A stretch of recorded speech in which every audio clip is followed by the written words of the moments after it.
Moikka! Mä oon Korpela-Liisa ja mä tuun KD:stä. Mulla on kristilliset perusarvot ja mä ajattelen, että jokainen ihminen on arvokas ja jokaisella ihmisellä pitäisi olla oikeus hyvään terveyspalveluun. Vanhuspalveluita pitää kohentaa, niistä ei saa leikata. Lapset ja nuoret pitäisi olla listalla kanssa, koska heissä on se tulevaisuus. Ja sitten eritoten niin lapsiperheet ja vähävaraiset pitäisi olla kanssa rahoituksen kohteena. On upeaa, että me ollaan saatu rakennettua tänne ja lisää veronmaksajia, mutta nyt 180 miljoonaa. Tällä hetkellä me ollaan velkaa ja rahaa ei löydy. Tämän 180 miljoonaa euroa olisi voinut käyttää lapsiin, nuoriin, vanhuksiin, hoitajiin, laitoshuoltajiin, opettajiin ja poliiseihin. Esimerkiksi laitoshuoltajat tekee äärettömän hyvää työtä. Ilman heitä meillä ei olisi täällä puhdasta. Ilman hoitajia meillä ei olisi kunnollista hoitoa. Ilman sairaanhoitoa meillä ei olisi ehkä mahdollisuutta akuuttiseen hoidon tarpeeseen. Muistisairaita ei saa enää unohtaa. Ja pitää myös ajaa niitä lapsiperheiden arkea. Ruokaan pitäisi olla mahdollisuus.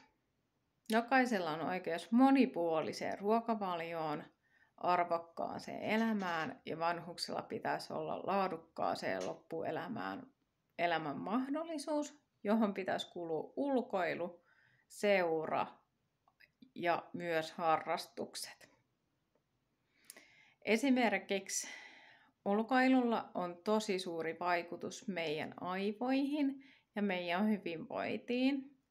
Se, että me myös ollaan heidän ikäihmisten seurana, niin se myös ratkaisee paljon asioita. Ja se auttaa myös heitä voimaan paremmin.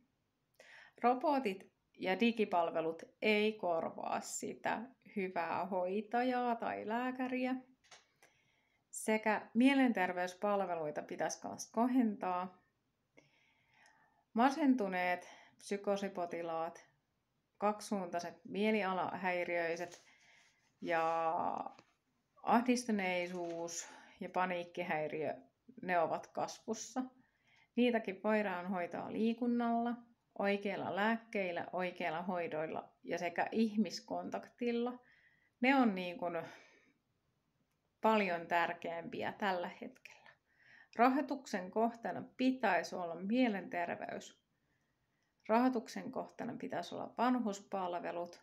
Rahoituksen kohteena pitäisi olla koulut ja päiväkodit, harrastukset, monipuolinen ruokavalio.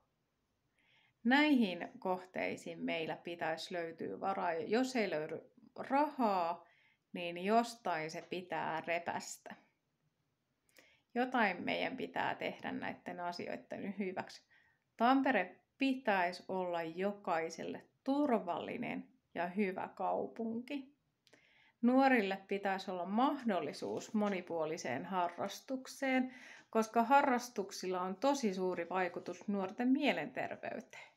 Tällä hetkellä tuolla on puhuttanut nuoriso-ohjaajia, kun olen jutellut heidän kanssa, että heitä huolestuttaa se, että kun sinne tulee se nuori, kun heillä ei ole illalla sitten enää muuta paikkaa.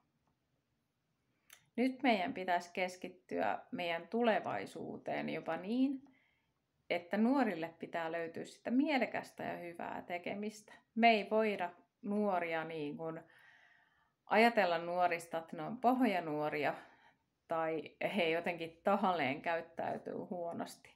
Yleensä se huonosti käyttäytyminen on myös avun huuto. Mä oon ollut 5 vuotta erilaisten ihmisten kanssa tekemisissä opiskeluaikana ja oon siitä äärettömän onnellinen. Tuli tutuksi vammaispalvelut, mielenterveyspalvelut tuli tutuksi, sitten potilaat ja eritoten masentuneet ja ahdistuneisuutta kärsivät potilaat. Se oli ilo huomata, että heillä oli silloin siellä harrastuksia ja silloin se hyvinvointi oli paljon parempaa, kun heillekin löytyi sitä mielekästä tekemistä. Vanhuksilta ei saa lakkauttaa mitään harrastetoimintaa, vaikka hän on kuinka muistisairas. Se, että vaikka ihminen sairastuu muistisairauteen tai mihin tahansa mielenterveysongelmaan, niin ulkoilu ja harrastetoiminta ei saa olla se kysymys. Jokaisella pitäisi olla oikeus näihin asioihin. Nyt mä toivotan jokaiselle äärettömän hyvää kevättä näihin pohdintoihin.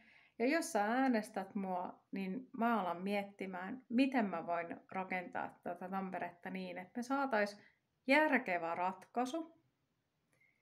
Että jokainen sitten jollain tavalla löytäisi sen oman paikan ja tämä Tampere olisi turvallisempi sitten myös että tässä Tampereella olisi turvallisempi kulkea. Nyt ei muuta kuin hyvää päivänjatkoa ja palataan sitten taas myöhemmin astialle. Moi!